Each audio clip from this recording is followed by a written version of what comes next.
Hello students, company law and secretarial practice में meetings of board अपने चल रहा है। आज हम लेंगे meetings of committees of directors, संचालक समितियों की सभाएं। कल बोर्ड ऑफ डायरेक्टर्स की मीटिंग में अपने चर्चा की थी। जो संचालक मंडल की जो सभाएं बुलाई जाती है उसमें सचिव का अहम रोल होता है। सामान्यतः सचिव अध्यक्ष की अनुमति से सभा बुलाता है, लेकिन कुछ परिस्थितियों में सचिव स्वयं भी सभा बुला सकता है, लेकिन इसकी संचालक मंडल द्वारा पुष्टि की जानी आवश्यक है। अन्य सभाओं की तरह सचिव को भी संचालक मंडल की सभाओं के संबंध में भी सभा के पूर्व, सभा के दौरान और सभा के पश्चात कई महत्वपूर्ण कार्य निष्पादित करने होते हैं।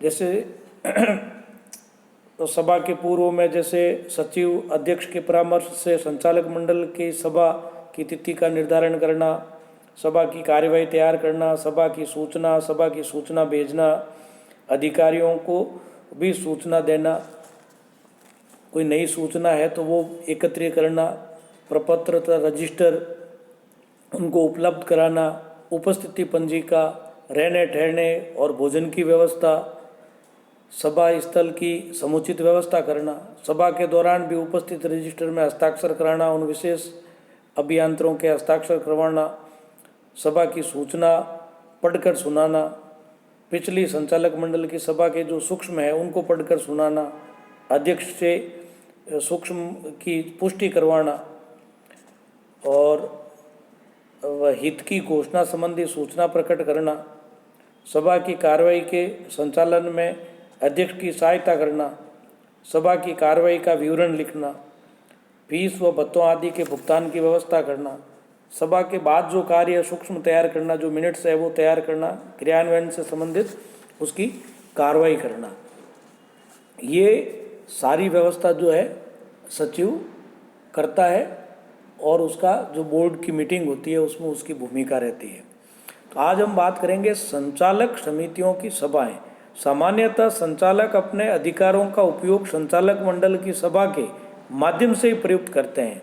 संचालक मंडल को सामान्यतः अपने अधिकारों का प्रत्यायोजन भी नहीं करना चाहिए, लेकिन यदि कंपनी के अंतर्नियमों में व्यवस्था है तो संचालक मंडल कुछ निश्चित सीमाओं के भीतर अपने अधिकार संचालक मंडल की समितियों को सौंप सकता है।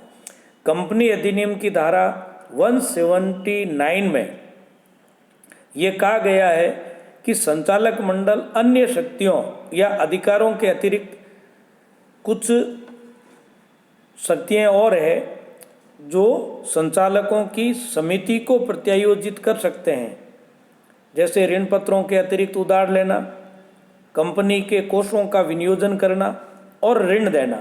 कंपनी अधिनियम की अनुसूची प्रथम की तालिका ऐप के नियम 77 में ये स्पष्ट किया गया है कि कंपनी अधिनियम के प्रावधानों के अधीन निदेशक मंडल अपनी शक्तियों में से कुछ को समिति को प्रत्यायोजित कर सकता है। समिति को शक्ति का प्रत्यायोजन करने हेतु मंडल की सभा में प्रस्ताव पारित किया जाएगा। ये प्रस्ताव समिति के अधिकारों की सीमा की व्याख्या करेगा। संचालक मंडल द्वारा विभिन्न कार्यों के लिए विभिन्न समितियों का गठन किया जा सकता है, जैसे विनियोग समिति, अंश आवंटन समिति, हस्तांतरण समिति, वित्त समिति आदि।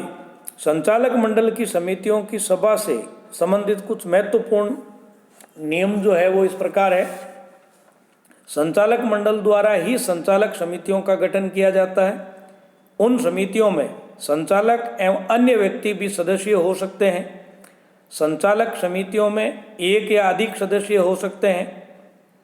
संचालक समितियां केवल उन्हीं सीमाओं तक कार्य करती है जिन तक संचालक मंडल की सभा के माध्यम से उन्हें अधिकृत किया गया है। संचालक समितियों की सभा हेतु भी कंपनी के अंतर्नियमों में कार्यवाहक संख्या का निर्धारण किया जा सकता है। संचालकों की समिति के निर्णय बहुमत के आधार पर लिए जाते हैं। समिति के निर्णय एक रिपोर्ट के रूप में संचालक मंडल को सुपुर्द किए जाते हैं। समिति की रिपोर्ट पर विचार करके ही संचालक मंडल उक्त रिपोर्ट को स्वीकार करता है। संचालक मंडल रिपोर्ट स्वीकार करने तथा उसके अनुरूप कार्य करने के लिए बाध्य नहीं होता है। संचालकों की समितियों की सभा की सूचना भी संचालक मंडल की सभा की सूचना की तरह से सभी सदस्यों को भेजी जानी जरूरी है।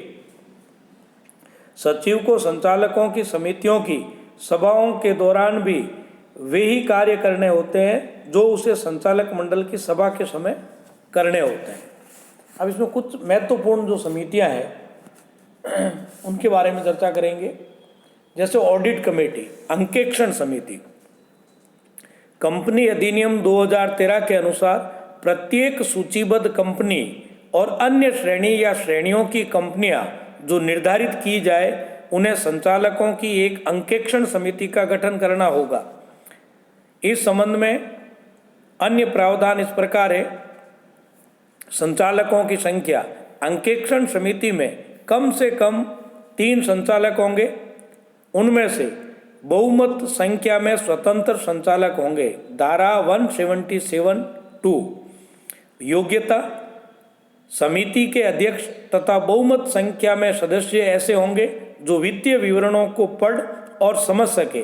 धारा 177(2).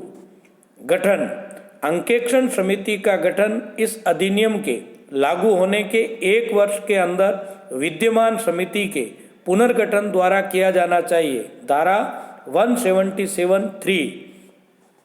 अधिकार, अंकेक्षण समिति को लिखित में निर्धारित किए गए अधिकार होंगे।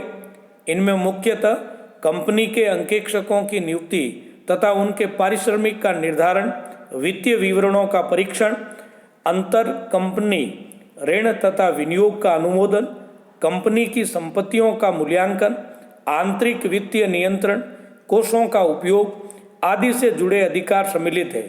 कंपनी संशोधन अधिनियम 2015 के अनुसार अब संबद्ध पक्षकार व्यवहारों, रिलेटेड पार्टी ट्रांजैक्शंस की अनुमति अंकेक्षण समिति द्वारा दी जा सकती है। संचालक मंडल की रिपोर्ट में उल्लेख, कंपनी अधिनियम 2013 की धारा 134(3) के अनुसार बनाई जाने वाली संचालक मंडल की रिपोर्ट में अंकेक्षण समिति की सिफारिश को यदि लागू नहीं माना जाता है तो उसका उल्लेख किया जाना चाहिए। धारा 177(8). दूसरी है स्टेक होल्डर्स कमेटी, पूंजी धारक संबंध समिति। धारा 178(5) के प्रावधान के अनुसार कंपनी को पूंजी धारक संबंध समिति का गठन करना होगा। जिस कंपनी में अंशधारी, ऋणपत्रधारी एवं निक्षेपियों की संख्या 1000 या अधिक है, उस कंपनी में ऐसे संचालक की अध्यक्षता में जो कार्यकारी संचालक नहीं है, एक शेयर होल्डर्स समिति का गठन किया जाएगा। बोर्ड द्वारा तय किए गए आवश्यक संख्या में सदस्य की नियुक्ति इस हेतु की जाएगी। ये समिति पूंजी धारकों की समस्याओं एवं परिवेदनाओं को सुलझाने का कार्य करेगी। यदि कंपनी उक्त प्रावधानों का उल्लंघन करती है तो उस पर ₹1 लाख से 5 लाख तक का अर्थदंड एवं दोषी अधिकारी पर 1 वर्ष का कारावास एवं 25,000 रुपये से 1 लाख रुपये तक का अर्थदंड की सजा हो सकती है। डायरेक्टर्स रिपोर्ट, संचालकों की रिपोर्ट। कंपनी की वार्षिक साधारण सभा में चिट्ठे के साथ जो बैलेंस शीट है उसके साथ कंपनी के संचालकों की एक रिपोर्ट भी संलग्न करनी होती है। इस रिपोर्ट में संचालक मंडल कंपनी की स्थिति व प्रगति की जानकारी देते हैं। कंपनी अधिनियम लागू हो जाने के पश्चात संचालकों की रिपोर्ट में कुछ महत्वपूर्ण बातों का उल्लेख अनिवार्य हो गया है। जो ऐसी जो प्रमुख बातें हैं वो इस प्रकार है कि कंपनी के क्रियाकलापों की स्थिति, वह राशि जो प्रस्तुत बैलेंस शीट के अंतर्गत किसी रिजर्व फंड में ट्रांसफर करने के लिए प्रस्तावित है, लाभांश के रूप में भुगतान करने की सिफारिश की गई राशि, बैलेंस शीट से संबंधित फाइनेंशियल ईयर की समाप्ति की तिथि से संचालकों के प्रतिवेदन की तिथि के बीच हुए ऐसे महत्वपूर्ण परिवर्तनों का विवरण जो संस्था की वित्तीय स्थिति को प्रभावित करते हैं। ऊर्जा संरक्षण तथा बचत के लिए अपनाई गई तकनीकों का विवरण, विदेशी मुद्रा की आय तथा खर्च के संबंध में सरकार द्वारा निर्धारित रीति के विवरण, वित्तीय वर्ष में हुए महत्वपूर्ण परिवर्तन जिनसे सदस्यों को कंपनी के क्रियाकलापों की जानकारी हो सके।